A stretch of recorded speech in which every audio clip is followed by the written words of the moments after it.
तो आज हमारे पास है OnePlus का लेटेस्ट फ्लैगशिप और ये है OnePlus 12। अब हम सबको पता है कि भाई प्रो सीरीज तो उन्होंने खत्म कर दिया, तो यही अब इनका प्रो बचा है। खैर ये सीधा कंपटीशन देता है iQOO 12 को, और इन दोनों में अगर आप कंफ्यूज हो ना कि OnePlus 12 बाय करना चाहिए iQOO 12, तो हमने इसका डिटेल में कंपैरिजन करा है, जिसे आप जाकर चेकआउट कर सकते हो। आपको क्लियर आंसर मिल जाएगा कि कौन सा फोन बाय करना चाहिए। वैसे यहाँ पर मैंने ना इस फोन को भी 2-3 दिन यूज करा है, तो ये मेरे फर्स्ट इंप्रेशन है। और अगर आप चाहते हो कि मैं इसका रिव्यू करूं तो आप मुझे कमेंट में बता देना, फिर मैं अपनी इसके अंदर पर्सनल सिम डाल के ना अच्छे से यूज करके आपको बताऊंगा कि एक्चुअल में ये फोन कैसा होगा, आपको बाय करना चाहिए नहीं करना चाहिए। तो उसके लिए चैनल भी सब्सक्राइब कर सकते हो। अभी इस फोन को जैसे मैंने हाथ में लिया ना, मेरे को 3 चीजें तो साफ देखने के लिए मिली। सबसे पहले इसका लुक काफी हद तक सिमिलर लगता है OnePlus 11 के जैसा, लेकिन अगर मैं कैमरा मॉड्यूल देखूं तो अब भाई ये ब्लैक नहीं रहा, ये गोरा कर दिया। मतलब जिस कलर का फोन बाय करोगे वैसे कैमरा मॉड्यूल मिलेगा, बस जो कैमरा कटआउट है वो ब्लैक होंगे। बट यहाँ पर अभी भी एक लेयर है लेंस की ऊपर की तरफ, जिसपे अगर स्क्रैच लगी तो आपको फोटो में थोड़ी सी दिक्कत हो सकती है। इसके अलावा भाई दूसरा जो डिफरेंस है वो है फोन इस बार मोटा है, और तीसरा है कि चौड़ा है, जिसकी वजह से थोड़ा अलग फील होता है पुराने फोन के कंपैरिजन में। और साथ ही इसका 15 ग्राम वेट भी बढ़ गया है इसकी वजह से। बट हाँ, इन हैंड फील मेरे को अभी भी इस फोन की काफी अच्छी लगी है। बाकी यहाँ पर बैक में अभी भी कॉर्निंग गोरिल्ला ग्लास यूज करा है, बट कंपनी ने ये मेंशन नहीं करा कि कौन सा कॉर्निंग गोरिल्ला ग्लास है। लेकिन लास्ट टाइम 5 मिला था, तो इस पर भी 5 ही हम एक्सपेक्ट कर रहे हैं। बट फ्रंट में इन्होंने प्रोटेक्शन डेफिनेटली इंप्रूव करी है। पहले विक्टस मिलता था, अब विक्टस 2 है, जो कि इस प्राइस पॉइंट पे काफी अच्छा ग्लास यूज करा है। साइड का फ्रेम एल्यूमिनियम का है, बट अगर इसकी एक फिजिकल चेंज की बात करें तो वो है भाई यहाँ पर एलर्ट स्लाइडर। पहले राइट साइड में मिलता था, अभी लेफ्ट साइड में इन्होंने एलर्ट स्लाइडर डाल दिया है, और थैंक गॉड इन्होंने इस सीरीज में से एलर्ट स्लाइडर नहीं हटाया। बाकी यहाँ पर डिस्प्ले में फ्रंट में कर्व है, और ये कर्व OnePlus, Oppo, Realme के ना सिमिलर है, क्योंकि तीनों भाई भाई कंपनियां हैं। यहाँ पर काफी खूबसूरत सा कर्व है, एंड भाई कर्व की वजह से बेजल चिन्ह मेरे को लगता है इसके मोटे रखे गए हैं, क्योंकि iQOO से कंपेयर करूं तो iQOO के कंपैरिजन में इसके बेजल चिन्ह थोड़े से मोटे हैं। अब कर्व की वजह से मैं क्यों बोल रहा हूं, क्योंकि जब भी हम फोन को हाथ में पकड़ते हैं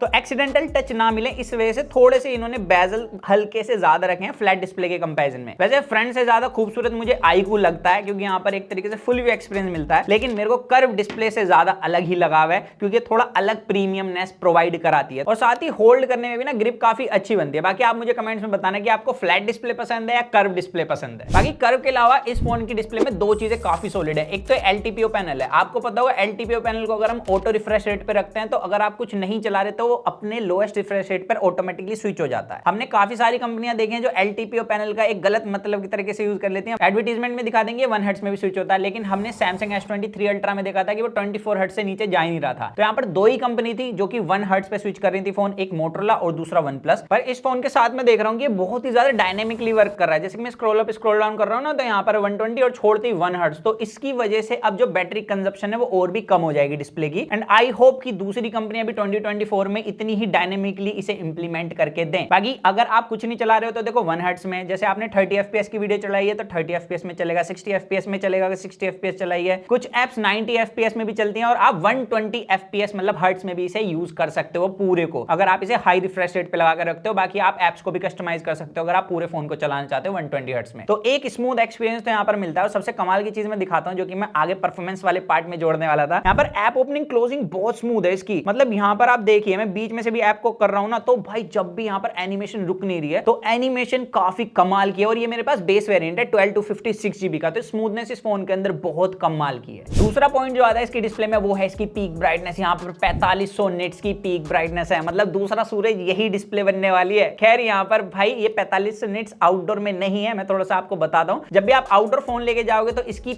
मैक्सिमम पीक ब्राइटनेस 1600 निट्स की होने वाली है। जब भी आप इसके अंदर कोई HDR कंटेंट स्ट्रीम कर रहे हो, तो मानो वहां पर सूरज वाला पार्ट आ रहा है, तो सूरज होता है ब्राइट सबसे ज्यादा, तो ब्राइट पॉइंट पे कुछ टाइम के लिए 4500 निट्स की पीक ब्राइटनेस होगी, उसके बाद वो भी कम होने वाली है ताकि पिक्सल बर्न ना हो जाए। तो भाई ये 4500 निट्स थोड़े टाइम के लिए आपको एक्सपीरियंस करने को मिलेगा, लेकिन कंपनी जो मार्केटिंग करेगी वो डेफिनेटली 4500 निट्स से करने वाली है। खैर यहाँ पर आउटडोर विजिबिलिटी इसकी लास्ट टाइम से डबल कर दिया, पहले 800 निट्स की पीक ब्राइटनेस थी, इस बार 1600 निट्स की पीक ब्राइटनेस, और भाई मेरे को कोई भी कमी नहीं लगी है। बाकी इसकी कैलिब्रेशन भी डिस्प्ले की बढ़िया है। यहाँ पर कंटेंट देखते हो मेरे को कोई दिक्कत नहीं, पीक ब्राइटनेस भी बढ़िया, HDR कंटेंट स्ट्रीम करते जैसे हमने बताया। तो यहाँ पर आप खुद देख सकते हो एक एक्सपीरियंस बढ़िया मिला, और कोई रेड टिंट भी नहीं है जैसे कि OnePlus के डिवाइस के साथ प्रॉब्लम होती थी। तो यहाँ पर डिस्प्ले वाइज फोन काफी अच्छा है, इसके स्टीरियो स्पीकर्स भी बहुत बढ़िया साउंड करते हैं। यहाँ पर बेस की भी कोई कमी मेरे को नहीं लगी है। इसके अलावा इसमें इन डिस्प्ले फिंगरप्रिंट सेंसर मिलता है, और यहाँ पर हैप्टिक्स इंटीग्रेशन बहुत बढ़िया, भाई जगह जगह आपको हैप्टिक्स मिल जाएंगे, और हैप्टिक मोटर भी काफी अच्छी यूज करी है। तो one of the best haptic बोल सकता हूँ इस प्राइस रेंज के अंदर। और OnePlus ने एक चीज और इंप्रूव करी, पहले IP64 रेटिंग के साथ आता था, अब IP65 रेटिंग के साथ आता आता है, तो हल्की सी इन्होंने इंप्रूवमेंट करी है। बाकी ये फोन आता है इस साल के लेटेस्ट स्नैपड्रैगन 8 Gen 3 प्रोसेसर के साथ, और यहाँ पर भाई हमने काफी सारी टेस्टिंग करी है इस फोन के अंदर। सबसे पहले Antutu रन करा है, स्कोर वही देखने के लिए मिला जो कि दूसरे 8 Gen 3 वाले प्रोसेसर के साथ है। सीपी थ्रोटलिंग की कंसिस्टेंसी अच्छी है, यहाँ पर 3D मार्क में भी बढ़िया परफॉर्म करता है फोन। और जब आप इतने सारे हैवी टास्क करते हो ना तो थोड़ा सा वार्म हो जाता है फोन, लेकिन अगर आप इसके अंदर नॉर्मल यूजेज कर रहे हो, यहाँ तक कि अगर आप गेम भी खेलोगे उस टाइम पे ये फोन हीट नहीं होता है। और मेरे को वार्म इश्यूज भी अभी तक नहीं मिले हैं। हालांकि ठंड बहुत है, हम ही वार्म नहीं हो पा रहे तो फोन क्या ही होंगे। ये चीज मैंने लास्ट वीडियो में बोली थी, तो लाइन चिपका रहा हूं मैं।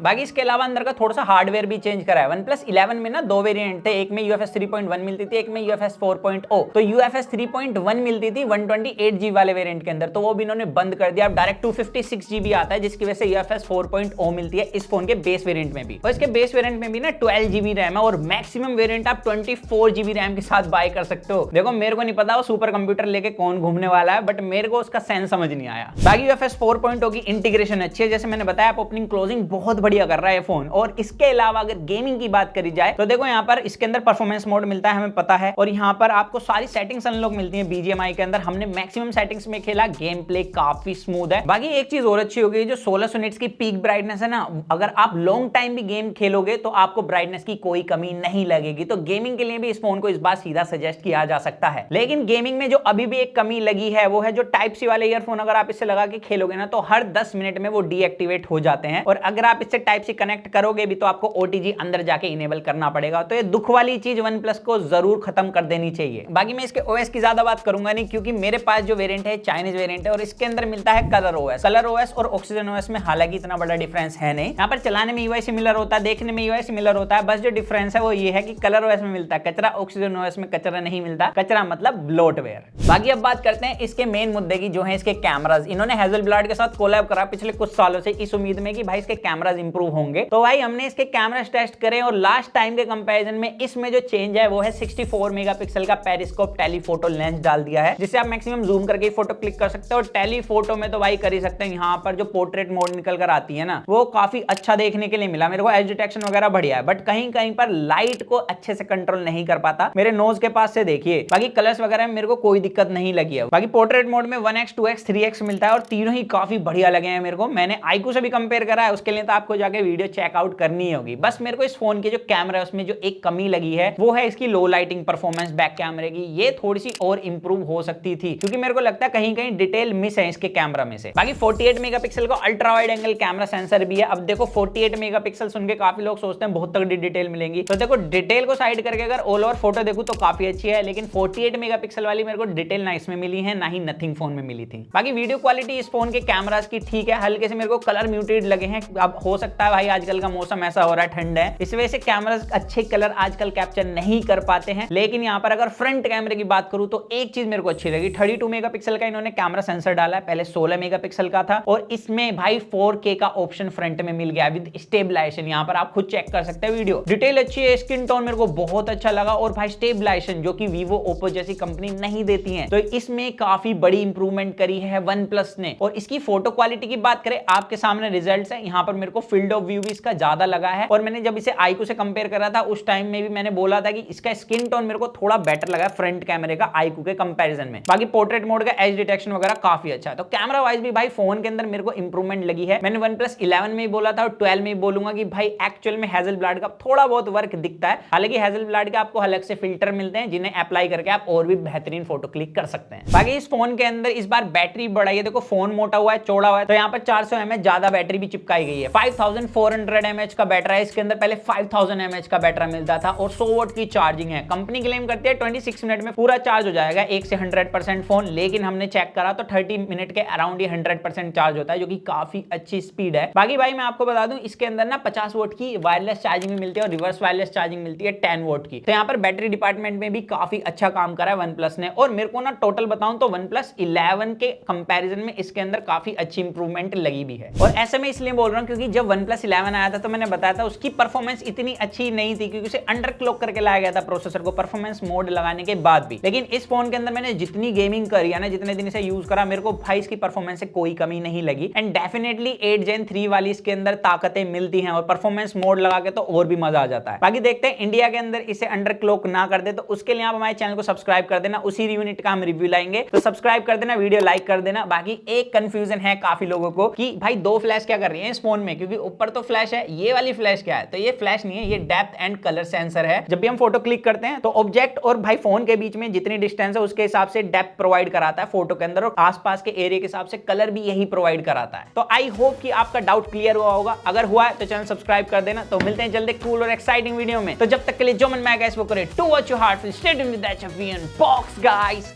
बाय।